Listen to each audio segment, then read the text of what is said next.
Mbalula ebenika ingxelo kule komiti ephonononga incwadi zikarhulumente iScopa kwaye uveze ukuba iPRASA inothotho lwabantu ebebehlawulwa yile nkampani noxa bebengasebenzi.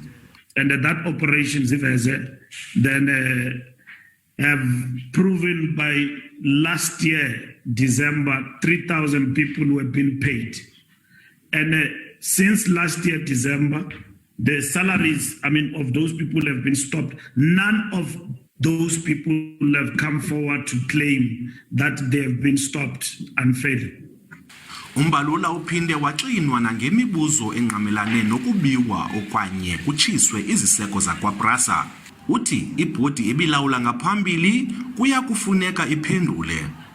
The question of consequence management on the part of the previous board in taking those decisions, it's a matter that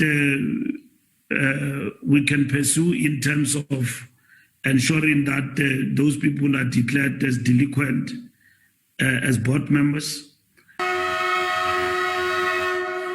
Umphathiswa uthi izikhewu ezikule nkampani zime kumyinge wama-20 ekhulwini kwaye ziquka izikhundla zamagosa aphezulu.